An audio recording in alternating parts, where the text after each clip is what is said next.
Hello guys, welcome to ইয়ন বাঙালি। শুরু করতে চলেছি একটা নতুন ব্লগ। আশা করছি তোমরা সবাই খুব ভালো আছো। Good morning. এখন বাজে সকাল 8:30। ঘুম থেকে উঠে গেছি। তো এখন টিউশন পড়াবো, রোজকার যার রুটিন তাই আছে। তো চা ঠাগুলো একটু খাবো, দেন টিউশন পড়াবো। তারপর কী কী করবো না করবো সব কিছু তোমাদের সাথে শেয়ার করতে থাকবো। তো চলো দেখতে থাকো। তো হয়ে গেছে আমার টিউশন পড়ানো, এখন বাজছে 11টা। তো চলো দেখি রূপাদি কি ব্রেকফাস্ট করেছে, আর ব্রেকফাস্টটা জলদি জলদি করে নিই। রূপাদি আমার জন্য ছাতুর পরোটা ভাজছে। গরম গরম না রূপাদি? একদম গরম গরম, নরম নরম। না, কারণ আমার ভেজে রাখলে ঠান্ডা হয়ে গেলে খেতে ভালো লাগে না। হ্যাঁ, তাই জন্য রূপাদি গরম ভেজে দেয়। আজকে কি কি রান্না হয়েছে রূপাদি? এটা কি ভাউন মাছটা? হ্যাঁ। আর কি রান্না? মাছ আর আর কুমড়ো বিনস ভাজা। কুমড়ো দিয়ে বিনস দিয়ে ভাজা। আর হবে চিকেন। চিকেন। আর রাত্রেবেলা আমি বানাবো, মানি করবে চিকেন। হ্যাঁ, আর রাত্রেবেলা বানাবো হচ্ছে কি যেন, রাজমা। রুটি দিয়ে খাবার। হ্যাঁ, রাজমাটা এখন ভিজানো আছে, ভিজানো হয়েছে। মাই ব্রেকফাস্ট, ছাতু ভরা পরোটা আর আলু মটরশুঁটির তরকারি। ভালো হয়েছে ছাতুর পরোটাটা বাড়ি।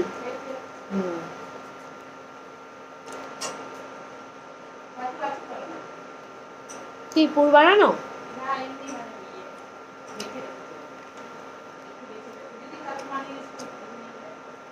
ও, তো স্নান টান হয়ে গেছে। আজকে বৃহস্পতিবারের পুজো হয়ে গেছে। একটু রোদে এসে বসেছি।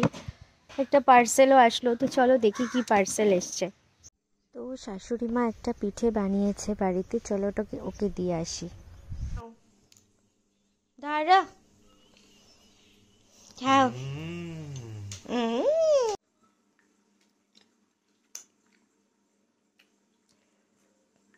তো লাঞ্চ টাঞ্চ হয়ে গেছে, ও অফিস বেরিয়ে গেল। তো এবার আজকে বিকেলে পড়ানো নেই, কারণ 23শে জানুয়ারি স্কুল ছুটি ছিল বলে ওরা সকালেই পড়ে গেছে এসে। তো বিকেলে কোনো টিউশন নেই। আর যেটা ওই দেখলে ওটা হচ্ছে কি বলবো, ওই পিঠে টাইপের একটা, ওটা আমার শাশুড়ি মা বানিয়েছে, দুর্দান্ত খেতে হয়েছে। তো ওটা খেলাম ঠেলাম। এখন একটু বাইরেটা রোদে বসবো। আর বিকেলবেলা আজকে একটা স্পেশাল কিছু বানাবো রাতের ডিনারের জন্য, তো সেটাও তোমাদের সাথে শেয়ার করবো। তো তখন আর পার্সেলটা করা হয়নি, খোলা হয়নি। তো চলো এখন দেখাবো। এই যে আমার পার্সেল, তো দেখি ভেতরে কি আছে। আর হ্যাঁ, এটা কিন্তু আমি নিজেকে নিজে গিফট করেছি। এটা কিন্তু না বর বা বাবা মা কেউ না, বা অন্য কেউ আমাকে দেয়নি। এটা আমি আমার নিজেকে গিফট করেছি সরস্বতী পুজোর দিন পরবো বলে। তো চলো দেখি ভেতরে কি আছে। একটা সালোয়ার কামিজ আছে এটা। তো এটা হচ্ছে দোপাট্টাটা, মানে ওড়নাটা। এটা হচ্ছে প্যান্টটা, আর এটা হচ্ছে সালোয়ারটা। আমি বিশাল আপসেট হয়ে গেছি, তার কারণ হলো জামাটা যে সাইজটা আমার লাগছে সেটাই আমি অর্ডার করেছিলাম, তার সত্ত্বেও এটা ছোট হয়েছে। সো আবার চেঞ্জ করব। কিন্তু জানি না সরস্বতী পুজোর মধ্যে আসবে কি না, হয়তো চলে আসবে। আজকে 23 তারিখ, আশা করব চলে আসবে। যদি না আসে তাহলে পড়তে পারবো না। বাট যেরকম দেখেছিলাম একদম সেম অমনি এসছে, পিওর কটন, সেম ডিজাইন।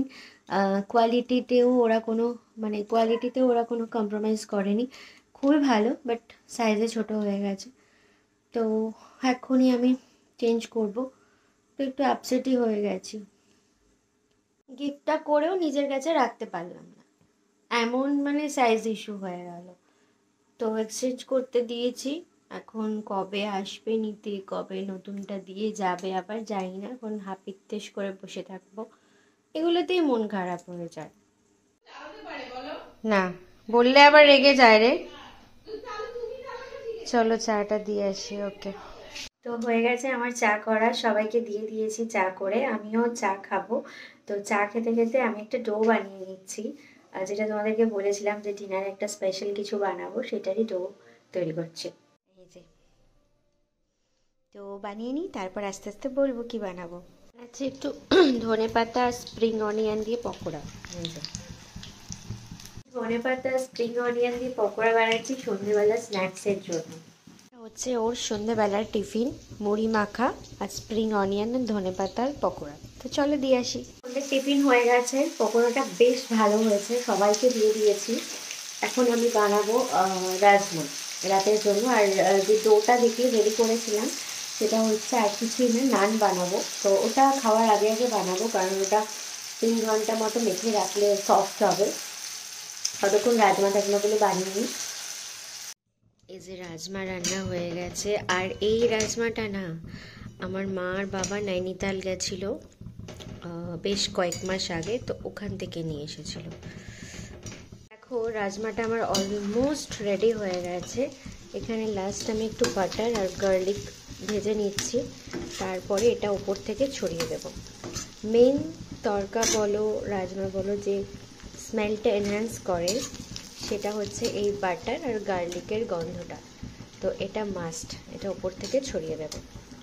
বানানো কমপ্লিট আমার নান আর রাজমা, এটা ওর ডিনার। তো চলো দিয়ে আসি। তো আমার ডিনার ফিনার সব কমপ্লিট। আর নান আর কী যেন বানালাম, রাজমাটা সবাই বলেছে খুব ভালো হয়েছে। আমিও খেয়ে দেখলাম, সত্যি ভালো হয়েছে, বেশ টেস্টি হয়েছে, নানটা খুব সফটও হয়েছে। তো যাই হোক, রান্না করার পর রান্না যদি ভালো হয় আর সেটা খেয়ে সবাই যদি বলে হ্যাঁ খুব ভালো হয়েছে, বা নিজেরও ভালো লাগে খাওয়ার পরে, তাহলে সেটা হচ্ছে সার্থকতা। তো যাই হোক, আর আজকে ব্লগটা আমি এখানে এন্ড করছি। যদি কিছু ভালো লেগে থাকে তাহলে অবশ্যই লাইক করো, শেয়ার করো, কমেন্ট করো। আর ইয়ান বাঙালিকে প্লিজ সাবস্ক্রাইব করে দিও নতুন নতুন ভিডিও দেখার জন্য। আর নতুন ভিডিওর জন্য ওয়েট করো তোমরা। সবাই খুব ভালো থেকো। Bye bye.